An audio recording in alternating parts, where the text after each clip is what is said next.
Long before the first breath of civilization echoed in the valleys of the Indus, before the Vedas were whispered in sacred chants, and even before the concept of time found a name, there sat a being in stillness, utterly unmoved, infinitely aware. That being was Shiva, not a god in the mythological sense, but the first yogi, the Adiyogi, in deep, unbroken meditation. His body became the axis of silence, and his breath stirred the winds of the cosmos. With eyes closed, he beheld the inner universe. With his spine erect and unmoving, he became the silent origin of all yogic knowledge. It is said that the science of yoga was not invented, but revealed. According to ancient tradition, Shiva transmitted his wisdom to 7 disciples, the Saptarishis. These 7 sages carried the seed of inner transformation across the lands.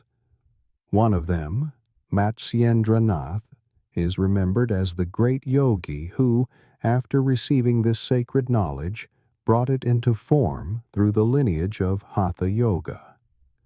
He listened to Shiva's teachings while seated within the belly of a fish, fully absorbed, untouched by time. This is not a story to be taken literally, but one that points to the truth hidden beneath metaphor.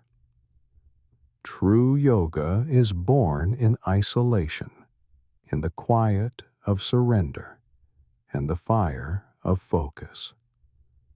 The path of Hatha Yoga, as it evolved from these ancient transmissions, is far more than physical exercise. It is the discipline of the body to still the mind. It is the alchemy of breath and energy, designed to prepare the human system for the subtler practices of meditation and inner union. The word Hatha itself is symbolic, Ha representing the sun, the active principle, and Tha representing the moon, the receptive principle.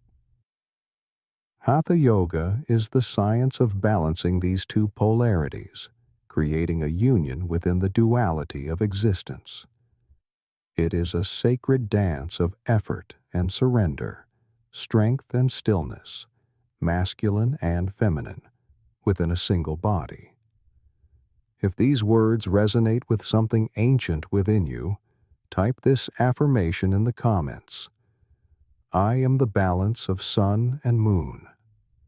Then, like this video, and subscribe to the channel so you can walk deeper into this timeless path.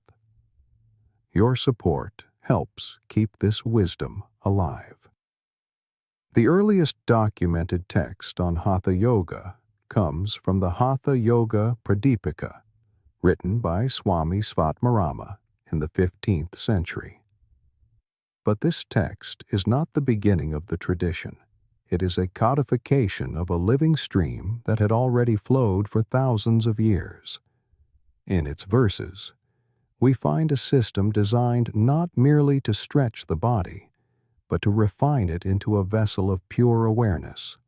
Practices such as asana, pranayama, mudra, and bandha are described not as ends in themselves, but as tools to ignite the dormant spiritual force within, the Kundalini Shakti. The true essence of Hatha is preparation.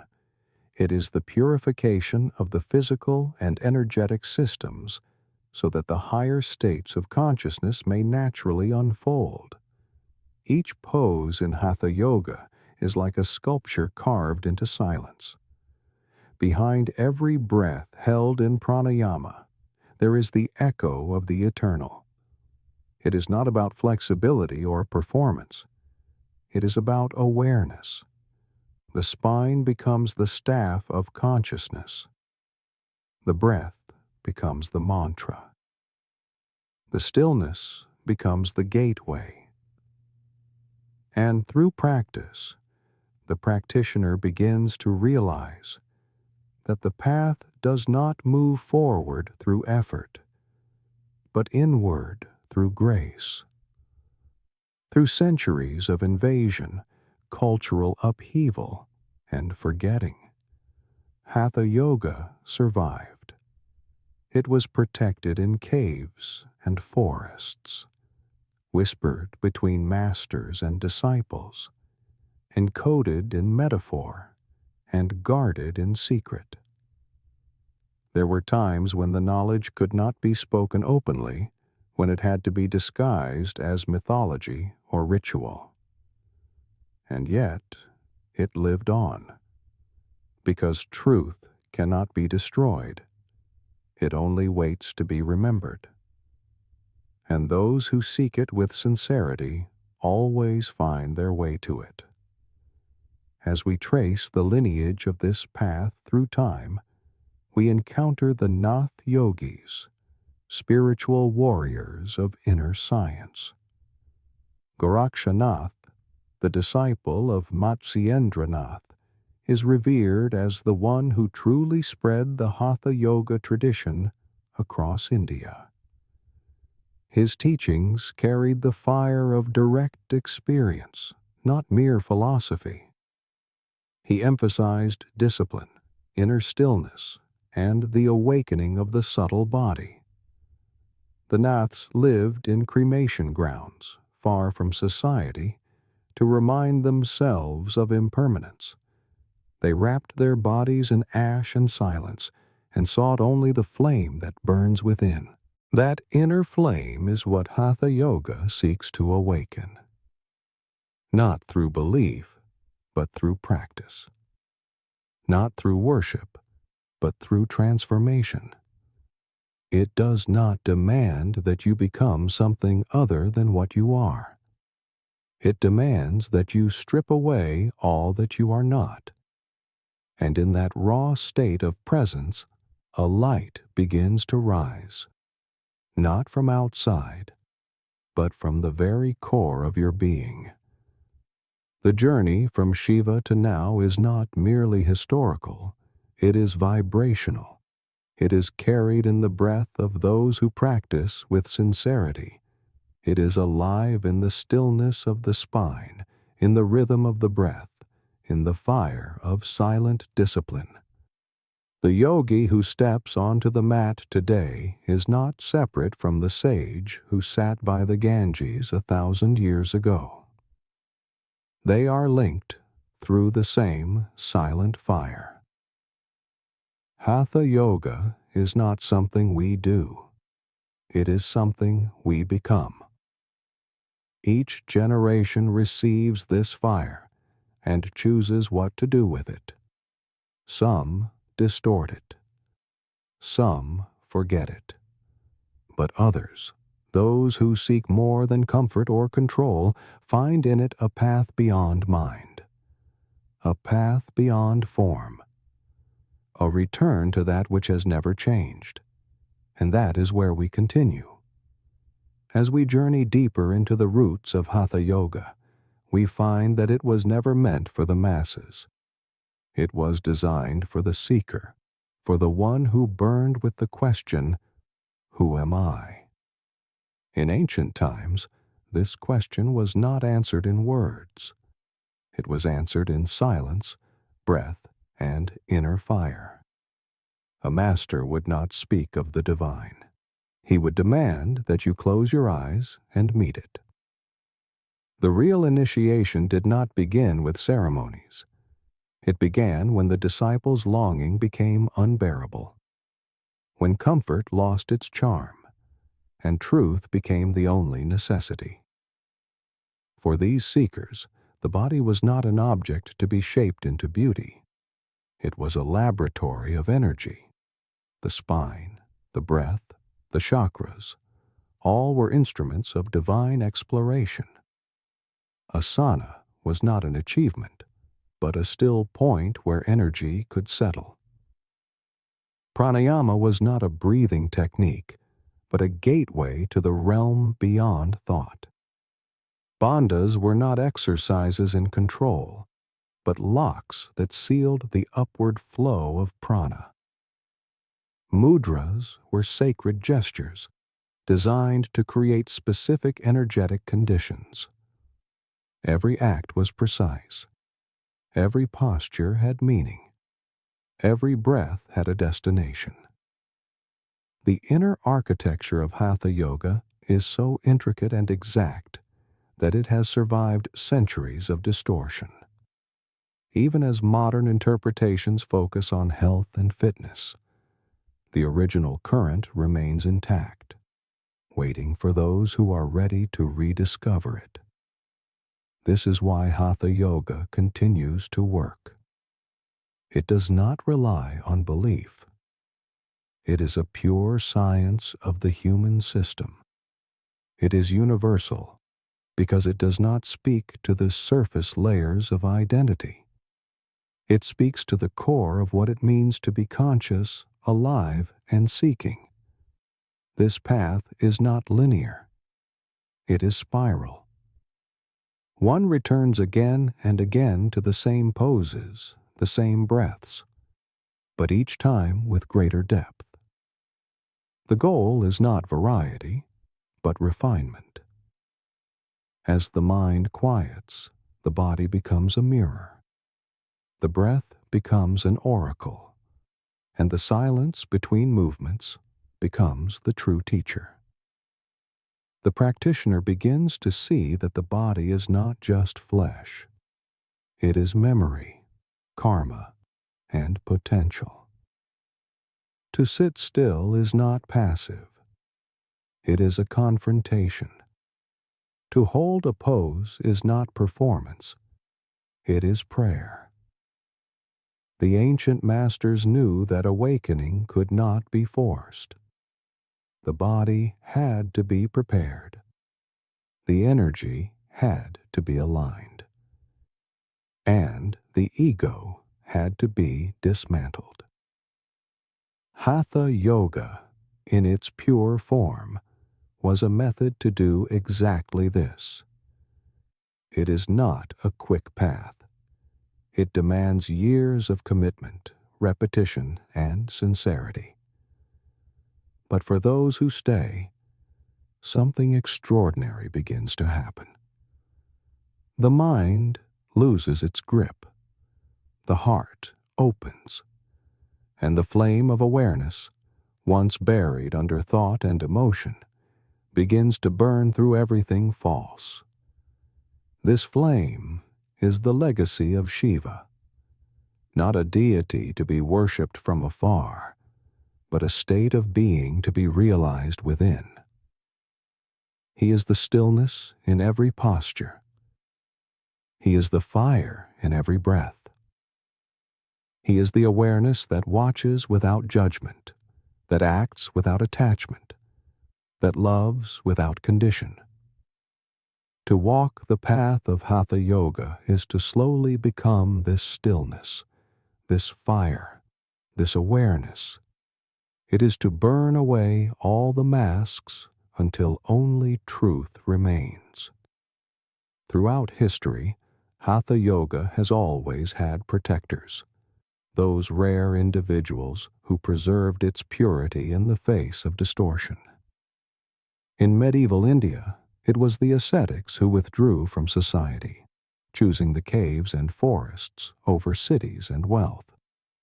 In the 20th century, figures like Swami Sivananda, B.K.S. Iyengar, and Pattabhi Jois brought aspects of the tradition to the modern world. And yet, even these masters knew that the heart of Hatha was not in the technique. It was in the inner orientation. Without humility, without dedication, without surrender, the postures are empty shells. With the right inner fire, even one pose can become a doorway to liberation. Hatha Yoga teaches us that discipline is freedom, that structure is not limitation, but support. That effort is not struggle, but offering. Every time you step on the mat with awareness, You are bowing to something ancient within yourself. You are becoming part of a lineage not defined by blood, but by intent. You are lighting the same fire that burned in the heart of the sages. And as you move, breathe, and still yourself, you begin to sense the presence of something greater, not outside, but within. The journey is slow, but profound. There are no shortcuts. There is only the breath, the body, and the will to return again and again to what is real. Some days the body will resist. Some days the mind will rebel. But through repetition and sincerity, the resistance becomes surrender. And in surrender, something sacred reveals itself, not as a vision or a voice, but as a quiet knowing. A presence that cannot be described, only lived. This is the gift of Hatha Yoga. It strips you bare, not to weaken, but to reveal. It breaks down illusions, not to leave you empty, but to show you fullness. It takes everything you thought you knew and replaces it with something vast, formless, and free. The more you practice, the less you need to explain. The more you surrender, the stronger you become. And in that silent strength, the ancient echoes return. They return not in stories or scriptures, but in your very breath, in the rhythm of your heart, in the stillness behind your eyes. You realize that you are not walking this path alone, that the sages walk with you, that Shiva watches through you, that the fire which lit the first yogi still burns in the marrow of your spine. And so, the path continues, not forward, but inward. Not toward something new, but toward what has always been. The timeless path is not about becoming more. It is about becoming less, until what remains is eternal. In the still hours of early dawn, when the world is silent and shadows dissolve into light, the true essence of Hatha Yoga begins to unfold. This sacred practice is not a performance for others to see. It is a dialogue with the unseen, an offering made not to the world, but to the eternal within. The practitioner moves not to impress, but to remember. Each stretch, each hold, each conscious breath is a return to something primal, wordless, and profoundly alive. The deeper one walks this path, the more one begins to sense its power. The body becomes a map, the breath becomes a bridge. The silence between movements becomes a vast ocean in which the ego slowly dissolves. Hatha Yoga is not about mastering the body. It is about mastering presence. The posture is only a gateway. What lies beyond it is what matters. The rising stillness, the dissolving boundaries, the expansion of consciousness that cannot be grasped with the mind. Ancient texts like the Hatha Yoga Pradipika and the Garanda Samhita are not just historical artifacts. They are roadmaps left behind by explorers of the inner cosmos. These sages knew that the human being is not merely flesh and thought. They saw the body as a sacred vessel, the breath as a divine instrument, and the spine as a pillar of light. Their words, dense with symbolism and precision, invite us into a sacred science that holds the power to transform suffering into serenity, noise into stillness, and identity into liberation. But this transformation demands more than technique. It requires fire, the fire of devotion, of persistence, of surrender. It is not enough to know the names of postures or the sequence of movements. One must bring the whole being into the practice. Without the fire, Hatha Yoga becomes empty repetition. With it, every movement becomes alive. Every breath becomes holy. Every moment on the mat becomes a step toward the formless truth that waits patiently within. And what is this truth? It cannot be taught. It cannot be spoken. It can only be known in the silence that follows surrender. It is the space where the mind no longer seeks to define, where the heart no longer needs to possess, and where the being simply rests, in its own nature, unshaken and free. It is in this space that one meets Shiva, not as a figure of mythology, but as a presence, vast and still, that permeates all things. From Shiva to now, this path has survived because it is rooted in something deeper than culture or time. It speaks not to the intellect, but to the soul. Across centuries, it has adapted in form, but never in essence. In ancient temples and modern studios, in Himalayan caves and suburban homes, the same process unfolds. The seeker turns inward. The breath slows, the body stills, and something ancient awakens. And to practice true Hatha Yoga is to honor this lineage, not by imitation, but by sincerity, not by collecting techniques, but by embodying the essence. It is to walk a path that stretches backward into mystery and forward into the unknown.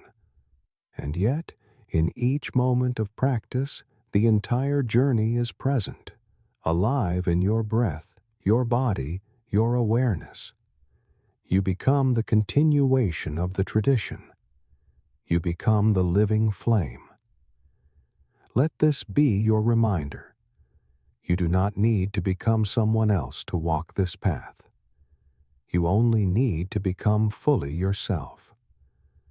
Not the version shaped by others, but the one that exists beneath thought and fear. The one that is silent, vast, and free. This is the self that Hatha Yoga reveals. This is the self that was never born and can never die. This is the self that Shiva knew. This is the self that you are. If these words have touched something deep within you, then carry them into your practice. Let them guide your hands as you move, your lungs as you breathe, your mind as you quiet. You are not just stretching a body. You are awakening a soul. You are not just practicing poses. You are remembering the eternal. From Shiva to now, the path is open, the light is waiting, and it burns already within you. If this message resonated with your heart, type the affirmation in the comments. I walk the timeless path of inner awakening. Don't forget to like the video, subscribe to the channel, and share this message with fellow seekers. May your path be steady. May your flame burn bright. And may your practice carry you home.